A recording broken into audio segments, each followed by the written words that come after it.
Black Panther is officially out, and here's my spoil-filled review. Like with my non-spoiler review, I'll have everything split between 4 categories: direction, acting, action, and miscellaneous. There are various subcategories under each, so let's get started. My overall view of Black Panther is that it's probably the best MCU film since Iron Man, and even better than that at many points. The weakest point in this film may be the CG in length, but that's just being nitpicky. So first up, direction. We have the overall direction, cinematography, music choice, and handling of the characters and pacing. Overall, this movie is really well done. In between all the character moments and mythology moments, you get the action scenes. It's a very well balanced film that should appease the modern movie fan as well as the hardcore comic fans. We also get the best villain of any of the MCU films, and at points you root for him because he has great reasons for doing what he does. We also get great shots that are just so gorgeous to look at. They're usually introduction shots to various characters. Ryan Coogler gives the characters their intro shot, and it says so much about who they are. The music drives this film as much as T'Challa. The music is so full of percussion, as well as modern music in a nice mesh. Listen in the music during T'Challa and Amber's ceremonial battle. It enhances the scene so much despite it being very minimal. Ryan also chooses to have some of the music be just vocals. It's very Lion King and classic tribal music, but it works beautifully here.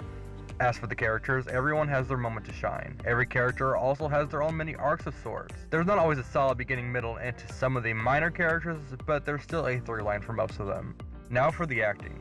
Michael B. Jordan is already my favorite for the film, and it solidified for me for just one moment, when he won his ceremonial fight against T'Challa. His reaction afterwards, knowing that he's the king, that his entire life and all these kills has led him to this moment where he's actually the king of Wakanda and the king of the people that killed his father. Michael B. Jordan just gives such a simplistic and nuanced feeling of pride here. When he takes in the power of the Black Panther, his conversation with his father was simply a conversation, but I felt Eric's pain, and I completely understand his motivations. He is the most sympathetic yet dangerous villain that we've potentially had so far. Still, Chadwick deserves many acting awards for his performance in this film. When Zuri dies, Chadwick just shows the desperation and loss for the character. They had been given many moments throughout the film, and just to see this torn apart, it was both a surprise because Forrest Whitaker is a big name, but it was such a personal moment for T'Challa to lose him. And then later on when he faces his own father the second time, there are just a lot of subtle performances in this film, very nuanced. All of the other supporting characters got their moments, but Denai Guerrero stands out. She has her moments of strength, of weakness. Her stunts stand out as well as her dialogue. She steals every scene that she is in. Now for the action. What more is there to say? You've seen most of the action in the trailers, but there are surprises. For me, T'Challa vs. M'Baku and T'Challa vs. Eric Killmonger, these two scenes are strictly one-on-one with great cinematic choreography. You can see in both scenes that T'Challa is tactical and that Eric uses blunt force. M'Baku almost plays with his food, but he's on a mission. Also, the casino scene. I knew from the trailer that I would love it, and it did not disappoint. After a few shots, we get a solid 2 to 3 minute one take as we follow each of these characters as they fight to get the upper hand on Claw. They all have their own styles, they all do their own stunts for this scene, and for a hero shot, which is usually held for a tentpole Marvel film, it works so much better on this smaller scale. The final action, which is about a 20 minutes climax for the film, it worked fairly well. We followed 4 or 5 different threads here and there, and most of them worked. For me, it worked at times, but we got some CGI enhanced rhinos, and the CGI was very noticeable. Great action overall, though.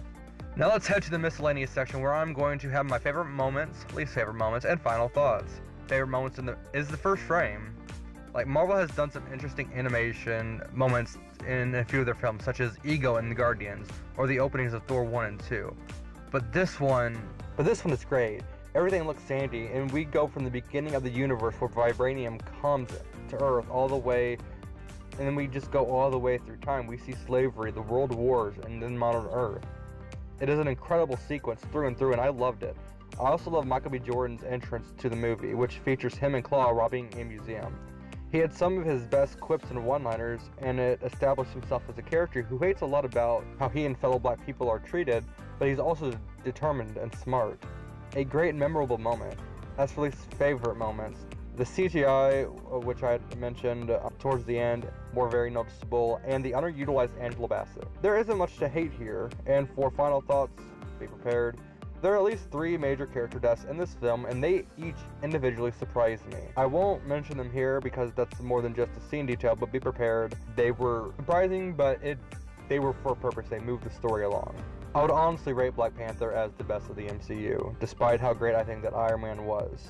It's a great superhero film, and it's just a great film in general. And I can't wait to see the sequel and see where Black Panther ends up next. Like and subscribe for more, and leave your thoughts down below.